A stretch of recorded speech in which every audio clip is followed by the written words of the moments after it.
पूज्य परम पूज्य गुरुदेव के हम बहुत आभारी हैं और बहुत ही अनुदान प्राप्त हो रहे हैं कि हमारी नाम के अनुरूप निष्ठा भी जो यहाँ पर बहुत ही विद्वता से और मार्मिक ढंग से हृदय स्पर्शी ढंग से अपनी कथा का वाचन करके हम लोगों को धन्य करते और उनको बहुत बहुत आशीर्वाद और धन्यवाद। दूसरी बात यह है, संगीत तो साहित्य की आत्मा होता है, साहित्य बिना संगीत के नहीं चलता।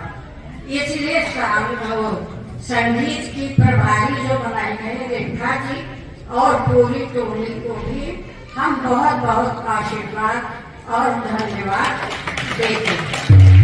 बाकी कार्यकर्ता ज्ञान अनुज भैया, ज्ञान जी और सभी बहनों बहुत ही सराहनीय और बड़े भाग्य से एक एक कण के यहाँ के भाग्य से और सूक्ष्म आत्माओं के प्रभाव से आज ये संयोग बन पड़ा है। अनिल भैया कहा करते थे कि एक दिन आएगा लोग आपके घर पूछने आएंगे कि यहाँ कोई गायत्री परिवार का है, और बड़े गर्व से लोग कहेंगे हाँ इस घर में गायत्री परिवार का है। तो हम लोग उस महत्वपूर्ण और वैसी आत्माएं हैं, देव आत्माएं हैं। अब हम दो शब्द प्रज्ञा पुराण के बारे में कहकर अपनी बात समाप्त कर देंगे कि समय बहुत कम है। उनको वही समस्याएं, वही विषम परिस्थितियां सामना करना पड़ा था जो कि तुलसीदास जी ने अपने युग में रामायण लिखने में किया था। रामायण लिखना उन परिस्थितियों में आसान नहीं था, लेकिन उन्होंने उनको झेलते हुए एक ऐसा आदर्श नायक श्री राम जैसा और युगों युगों तक जनमानस में गाया जाने वाला रामायण ग्रंथ की रचना की। वैसे ही हमारे गुरुदेव जी के सामने देश आजाद जरूर हो गया था, लेकिन मुगलों की, अंग्रेजों की दास्ता का प्रभाव नहीं मिटा था और घोर अंधविश्वास छाया हुआ था। लोग केवल कर्म कांड के पुजारी थे। यज्ञ कर लो और ज्यादा से ज्यादा अपना खा पी लो, मौज मस्ती कर लो, इसके अतिरिक्त उनको आत्मा का भोजन कुछ नहीं मिल रहा था। ऐसे अंधकारपूर्ण अज्ञान के अंधकार में और उन्होंने एक प्रज्ञा पुराण, जो कि प्रज्ञा अर्थात विवेक और ऋतंभरा, जिसको कह सकते ऊर्ध्व चेतना, उसको प्रकाशित, उसकी ज्योति किसमें भरी? प्रज्ञा पुराण में। और उस प्रज्ञा पुराण के माध्यम से जन जन का मन बहुत ही सरल भाषा में ऐसा 6-7 सब ग्रंथन को रच उन्होंने इसमें भर दिया और हम तक प्रज्ञा पुराण पहुंचाई।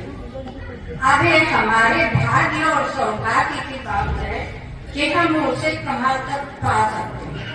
हर घरों में हर खंड होना आवश्यक है, क्योंकि अब हम जब स्वाध्याय करेंगे तभी हम उसको प्राप्त कर पाएंगे। खाली सुनने से उतना नहीं बनता है जितना हमको स्वाध्याय से लाभ मिलता है।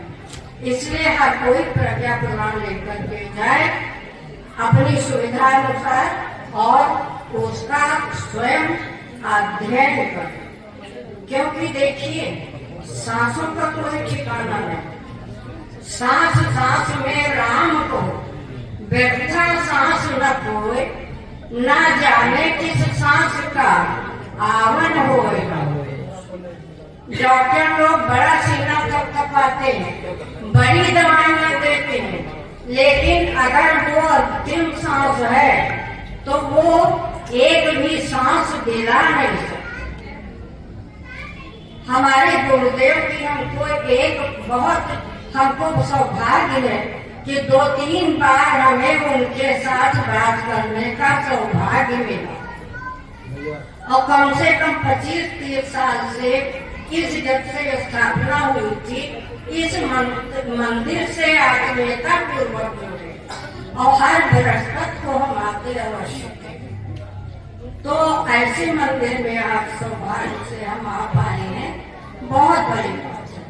और गुरुदेव की और बातें तो है ही है, लेकिन एक बात हमें कभी नहीं बोली। उन्होंने कहा बेटे सब कुछ सब कोई दे सकता है, सारे जितने भी धर्म के प्रचारक हैं और धर्म ग्रंथ हैं, ये सब तुमको सब कुछ दे सकते हैं, बुद्धि दे सकते हैं, लेकिन प्रेम कोई नहीं दे सकता। और वो प्रेम मैं तुमको प्रदान करता हूँ। मैं अपने परिजनों से, अपने पुत्रों से बहुत बहुत प्यार करता हूँ और उनके उत्थान के लिए माता जी ने कहा सब मेरी संतान है, चाहे जिस जाति का हो, चाहे जिस वर्ग का हो, सब मेरी संतानें हैं और उनको मेरा बहुत बहुत साथ रहेगा, चाहे सूक्ष्म रूप में हो।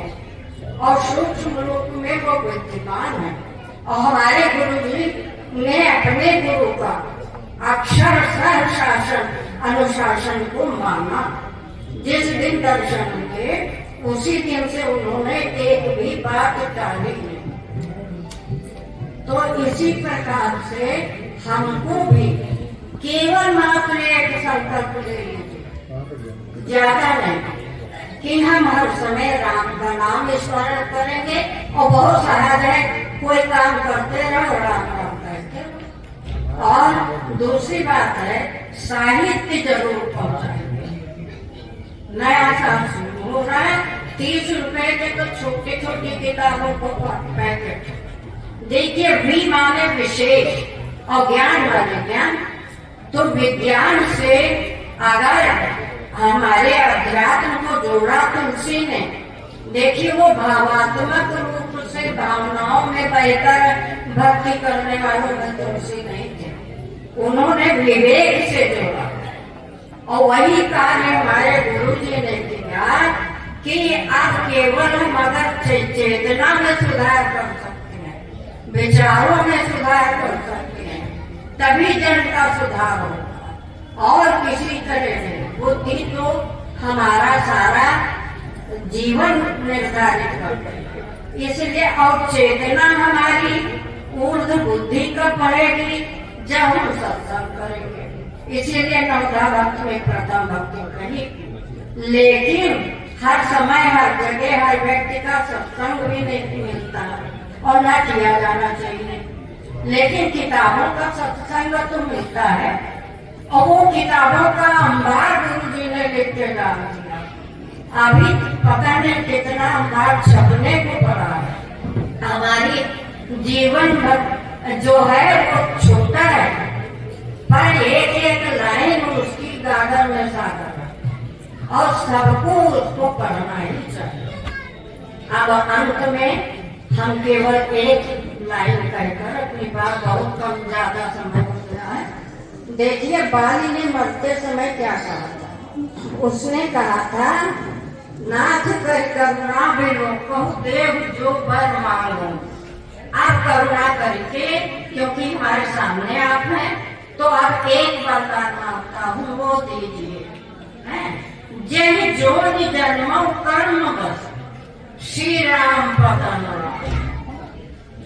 उन्होंने कहा कि जन्म तो हमें अपने कर्म के अनुसार मिलेगा, पर वरदान एक चाहिए कि हमें श्री राम जैसा गुरु मिले। तो हम भी केवल एक वरदान मांगते हैं कि हमें अगला जन्म जो है वो हमारे गुरु के संरक्षण में ही मिले। आप सभी को धन्यवाद।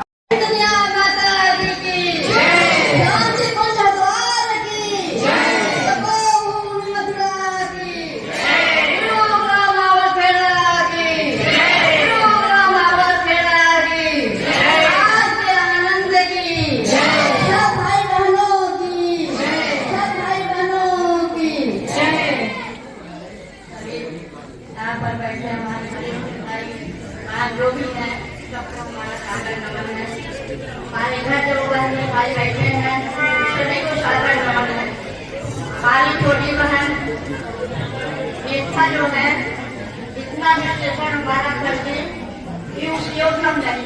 अभी देखिए हमारी बड़ी बहन यहाँ आके बोली है, इतना सुंदर इतना मानिक चीज बोली है कि शायद सब लोग न जानते हो, आज जान गए हो। लेकिन उन्होंने सब कुछ नहीं किया। जब गुरु जी के सामने हम गए तो हम गए गुरु जी तो कुछ आता थे, हमने आपका काम कैसे करें। गुरु जी ने कहा तुम तो माली हो तो माली का काम करो, हम माली का ही काम करते हैं। आज जो हमारी एक बार उनके यहाँ पर वो थे जहाँ उनकी मंदिर थी, इस क्षेत्र के जो है एक वरिष्ठ केशव सेन, उस समय वहाँ के कोई प्रशासनिक अधिकारी थे। उस समय की बात है, उस समय प्रशासन अधिकारी का बहुत महत्व होता था। वहाँ उनके दर्शन के लिए वो आना चाहते थे, उनको उन्होंने अनुमति दे दी। परमहंस जी की आप आइए, वो आए, उनको व्यवस्था बनाई गई, दो कुर्सियां रखी गई, एक हमारे परमहंस जी बैठेंगे, एक हमारे वो केशव जी बैठेंगे। अब वहाँ पर व्यवस्था बन गई, वो आ गए। फिर उसके बाद क्या हुआ कि अब गुरु जी को बुलाया गया, मतलब परमहंस जी। जब वो आए तो वहाँ पर कौन बैठा था विशेष करके, एक विवेकानंद जी। और जानते थे कि विवेकानंद की पहली जो है स्थिति उनकी बहुत ही खराब थी, 2-2 दिन के बिना खाए पिए रह जाते थे। उस कार्यक्रम में विवेकानंद जी इसलिए गए कि हम जो नौकरी के लिए कहेंगे गुरु जी से, तो केशव जी से कह देंगे तो हमारी नौकरी लग जाएगी, छोटी मोटी कोई नौकरी लग जाएगी, इससे हम लोगों का चले।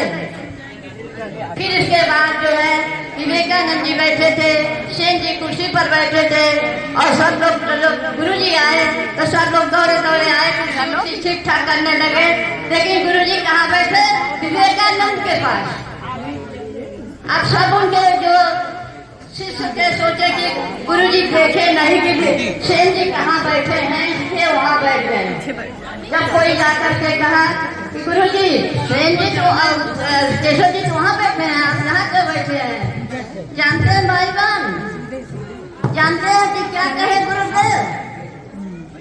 आप इसको सुन लीजिए, समझ लीजिए, और आप सब लोग भी वही हैं। गुरु जी ने कहा, परमहंस जी ने कहे कि जो सेन जी बैठे हैं वो दीपक है, वो क्या है? दीपक है, और जहाँ हम बैठे हैं वो सूर्य है। तो आज भाई बहन समझ लीजिए कि ये सूर्य है। निष्ठा हमारी जहाँ बैठी है वहाँ गुरु जी बैठे हुए हैं, ये सूर्य है, इनकी मंडली सूर्य है।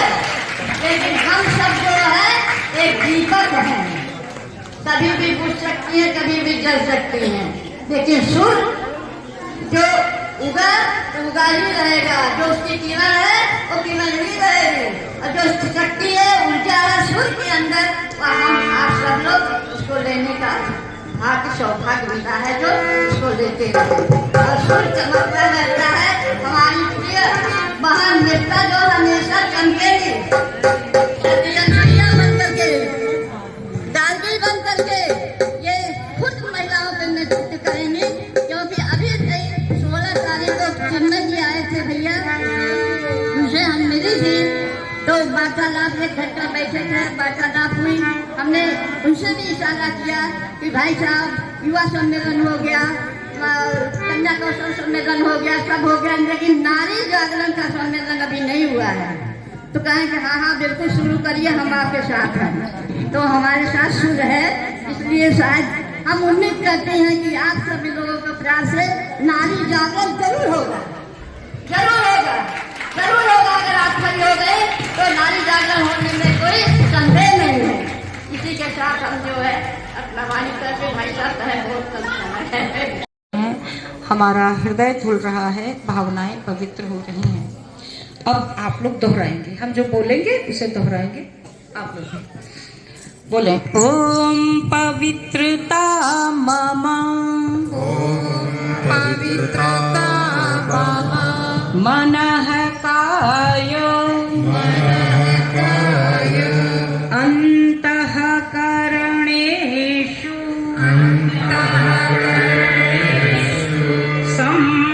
संविशेषेत्। बोले पवित्रता हमें सन्मार्ग पर चलाए। पवित्रता हमें सन्मार्ग पर चलाए। ओम पवित्रता नः ओम पवित्रता सन्मार्गं नयेत्। सन्मार्गं नयेत्। पवित्रता हमें महान बनाए। पवित्रता हमें महान बनाए। ओम पवित्रता नः महत्तां प्रयच्छतु। पवित्रता हमें शांति प्रदान करे। पवित्रता हमें शांति प्रदान करे। ओम पवित्रता नः ओम पवित्रता नः शांतिं प्रददातु। शांतिं प्रददातु। सामान्य स्थिति में आ जाए। विकरदुरितामिपासुव यद्भद्रं तन्नयासु। चंदन धारणम। दाहिने हाथ की अनामिका उंगली का प्रयोग हम शुभ कार्यों में करते हैं, क्योंकि हमारे हाथों की उंगलियों के टिप्स से ऊर्जा निरंतर निःसृत होती रहती है। और शोधों में देखा गया, कहाँ किए जाते हैं शोध? देखिए, ब्रह्म वर्चस्व शोध संस्थान। कल सप्तर्षि सप्तसरोवर क्षेत्र की कहानी सुनाई थी। वहीं पर शांतिकुंज से जरा सी दूर पर, लगभग 1 किलोमीटर से भी कम दूर पर ब्रह्म वर्चस्व शोध संस्थान स्थापित है। यहाँ करोड़ों रुपए लागत की मशीनें लगी हुई हैं जो अध्यात्म के वैज्ञानिक पक्ष पर निरंतर शोध कर रही हैं। प्रयोगों से ज्ञात हुआ है कि सबसे ज्यादा नकारात्मक ऊर्जा तर्जनी उंगली से निकलती है। इसीलिए रामचरितमानस में जब परशुराम क्रोधित होकर आए शिव धनुष के टूटने पर, तो लक्ष्मण ने कहा कि यहाँ कुम्हड़ बतिया को नाही जे तर्जनी देख डर जाए। और सबसे सकारात्मक ऊर्जा दाहिने हाथ की अनामिका उंगली से निकलती है। तो इस अनामिका उंगली से जब हम अपनी आज्ञा चक्र पर हल्का सा दबाव देते हुए ऊपर की ओर करते हुए तिलक लगाते हैं, तो हमारी शक्तियों का ऊर्ध्वगमन होता है। हमारा आज्ञा चक्र मानसिक शक्तियों का केंद्र है। विशुद्ध चक्र के जागरण होने पर वाक कला, गायन कला आ जाती है। क्या करना होता है इसके लिए? ओम का उच्चारण प्रतिदिन करिए। एक ही नहीं, सभी चक्रों का धीरे धीरे विकास होने लगेगा। बहुत आवश्यक है। एक दिन माटी में मिल जाना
सर्व कार्ये तु सर्वदा।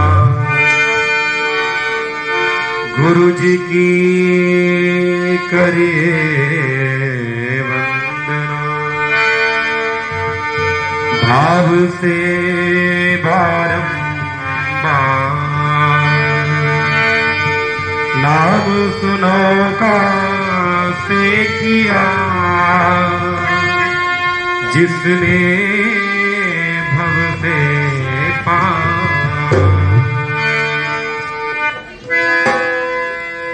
तेरी पतंग सतगुरु में, तेरी पतंग सतगुरु में, हवा विच उड़दी जावांगी, हवा विच उड़दी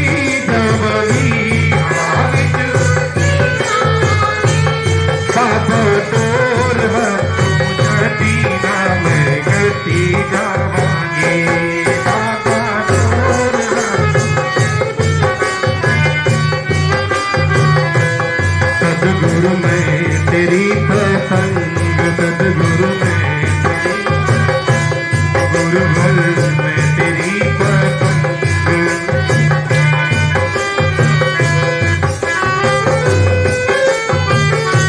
तेरा सवारा है बाबा, तेरा सवारा है।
विद्वान् युयोध्यस्मज्जुहुरामेनो भूयिष्ठां ते धरा पर अंधेरा बहुत छा रहा है और दिए से दिए को जलाना पड़ेगा। अंधेरा बहुत छा रहा है, दिए को जलाना पड़ेगा। राजकुमारी दीदी, आप मंच के पास आने की कृपा करें। राजकुमारी दीदी, धन्यवाद। जलाना पड़ेगा, दिए से दिए को जलाना पड़ेगा, दिए से दिए को जलाना पड़ेगा, दिए से दिए को।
पूरे मंदिर प्रांगण में दीप प्रज्वलित हो रहे हैं।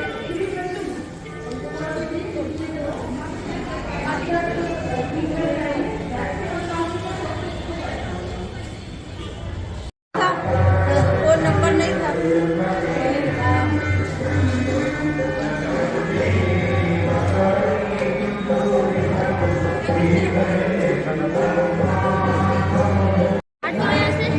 हट जाए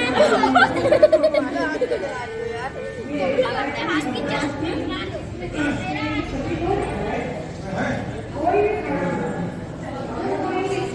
अभी तो ये नहीं चले।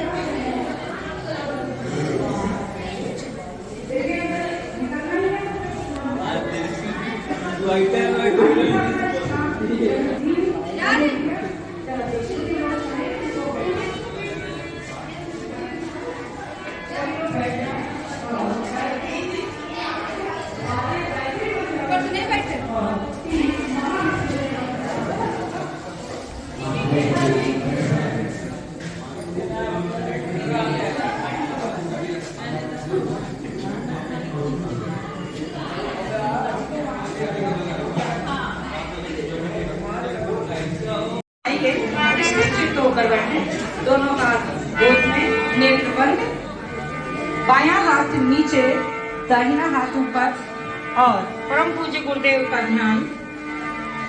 और आपके मन में भी जो भावना हो, याचना हो, वो गुरुदेव के सामने रखकर स्थिर चित्त होकर गायत्री मंत्र की 12 आहुति।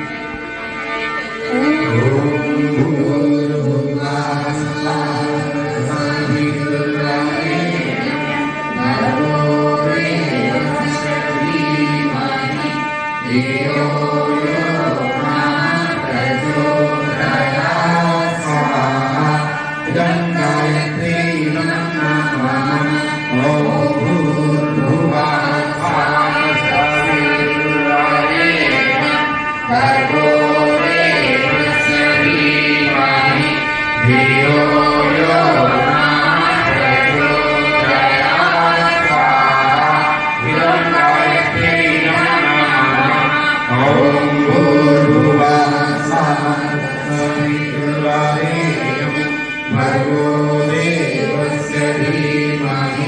धियो यो न प्रचोदयात् स्वाहा यं गायत्री नमः ॐ भूर्भुवः स्वः तत्सवितुर्वरेण्यं भर्गो देवस्य धीमहि धियो यो न प्रचोदयात् स्वाहा यं गायत्री नमः ॐ भूर्भुवः स्वः तत्सवितुर्वरेण्यं भर्गो देवस्य धीमहि धियो यो न प्रचोदयात् स्वाहा यं गायत्री नमः स्वाहा इदं गायत्री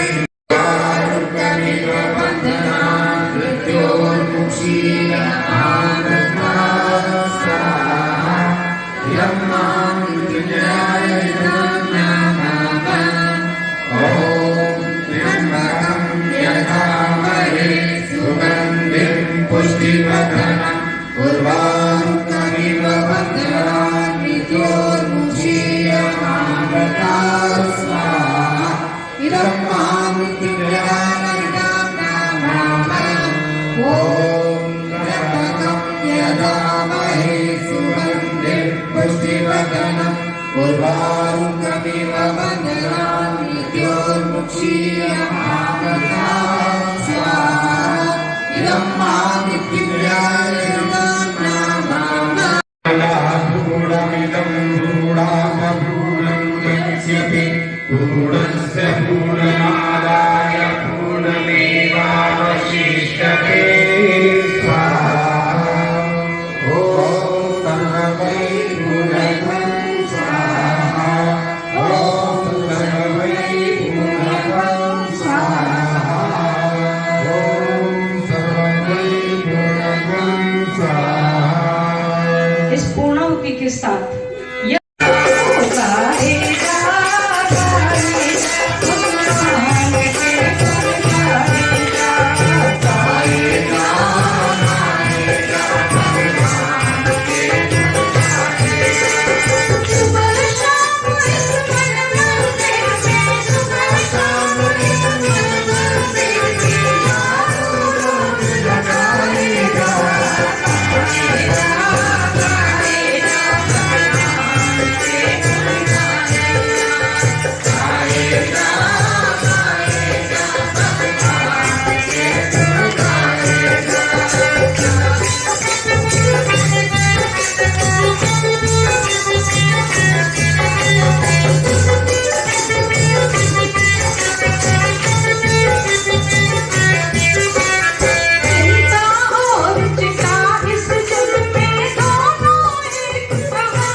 गायत्री शक्तिपीठ में आके हमें बहुत ही सुखद अनुभूति होती है और उसको हम किस उदाहरण से बताएं हम समझ नहीं पाते हैं, लेकिन एक उदाहरण आपको बता सकते हैं। जब महिलाएं अपने मायके में जाती हैं तो उनको बड़ी सुखद अनुभूति होती है।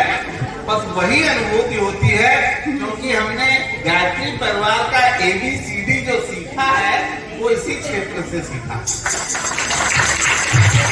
और 1984 से लेके 92 8 साल तक हमने ज्ञान किशोर भाई साहब, अनिल भाई साहब सब लोग मिलजुल के कार्यक्रम हो चाहे ना हो प्रातः गलियों में हम लोग जो है निकलते रहते थे, प्रभात फेरी करते रहते थे और तब काम किया जब ये कोई प्रांगण बना नहीं था। यहाँ शिवालय में हम लोग ये किया करते थे तो बहुत ही आनंद की अनुभूति आप लोगों को देख करके होता है।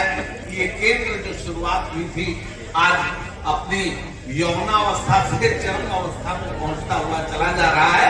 बस 5 मिनट की बात आपको बता करके हम अपनी बात समाप्त करेंगे। पावन प्रज्ञा पुराण की कथा आप सब लोग सुन रहे हैं और दीप यज्ञ भी हो रहा है, तो इससे होगा क्या? इससे होगा क्या? इससे क्या कुछ जो हमारे परम पूज्य गुरुदेव की संकल्पना है, घोषणा है वो क्या पूरी हो पाएगी? हाँ बहन जी, जरूर पूरी होगी। उसके दो कारण। पहला कारण क्या है? पहला कारण ये है कि जो दीप यज्ञ प्रज्ञा पुराण की कथा है, इससे हमारा अंतःकरण पवित्र होता है। अंतःकरण के मायने क्या है? अंतःकरण के मायने है आपका मन, आपकी बुद्धि, आपका चित्त और आपका अहम, ये सारे पवित्र होते हैं और आपके अंदर एक देवत्व का उदय होता चला जाता है। और दूसरा क्या होता है? दूसरा भाइयों बहनों, ये जो अंतरिक्ष है ना, इसमें आज तमाम भ्रष्टाचार, पापाचार, अनाचार के जो विचार हैं वो भरे पड़े हैं और बच्चों के कोमल मन पे वो दुष्प्रभाव डालते रहते हैं। तो पता नहीं चलता है आदमी इस पिटारे में, मस्तिष्क के पिटारे से क्या क्या गंदा सोचता रहता है और सारा वो अंतरिक्ष में जमा होता है और वही दबाव बच्चों के मन को डालता रहता है। तो ये जो आप काम कर रहे हैं, दिव्य के कर रहे हैं, प्रज्ञा पुराण की कथा कर रहे हैं, गायत्री मंत्र जप रहे हैं, उपासना कर रहे हैं, उससे क्या होगा? उससे जो ऊर्जा अंतरिक्ष में प्रक्षेपित होगी, फैलेगी, उससे सारा ये जो विकृत चिंतन है, दुष्ट चिंतन है, खराब चिंतन जो अंतरिक्ष में फैला हुआ है, उसका समापन होगा, वो नष्ट होगा और एक अच्छी ऊर्जा बनेगी जो हमारे बच्चों को अच्छी दिशा दे पाएगी, अच्छी दिशा धारा की तरफ ले जाएगी और जो गुरुदेव की संकल्पना है 21वीं सदी उज्जवल भविष्य की, वो पूरी होती हुई चली जाएगी। और ये क्रम लगातार बनता रहे, आप सब प्रयास करते रहिए। जीवन में उपासना, साधना, आराधना, यही हमारे जीवन का लाइफ का सूत्र है। इसको अपना के आप आगे बढ़ते रहें और एक आमंत्रण आपको दे रहे हैं, हम सभी को ये पत्रक भी देके जाएंगे, सभी लोग ले लीजिएगा। 24 कुंडी गायत्री महायज्ञ आशियाना में हो रहा है। हम जब यहाँ से गए थे सन 92 में, उसके एक साल बाद ही हमने जो है हर साल एक गायत्री यज्ञ बड़ा शुरू किया और लगातार करते हुए कोई भी साल अभी तक मिस नहीं हुआ। कोरोना काल में भी हुआ और इस वर्ष ये 30वां वर्ष है। कौन सा वर्ष है? 30वां वर्ष है और इस बार हम 24 कुंडी गायत्री महायज्ञ कर रहे हैं। 2 दिन का कार्यक्रम है। 17 तारीख शनिवार के दिन शाम को दीप यज्ञ होगा और 24 तारीख को वहां पर 18 तारीख को 24 कुंडी गायत्री महायज्ञ होगा। इसमें शांति को हरिद्वार की टोली आ रही है जो इस कार्यक्रम को संपन्न कराएगी और उसमें हम लोग वेदांता का हेल्थ चेकअप कैंप भी लगाते हैं। किसी को अगर दिखाना भी हो तो भी जरूर आइएगा क्योंकि वो निःशुल्क कैंप होता है। आप सब को पुनः बहुत बहुत सादर आमंत्रण। आप सबको देख के बहुत खुशी और आनंद अनुभूत होती है। बहुत बहुत धन्यवाद।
Hare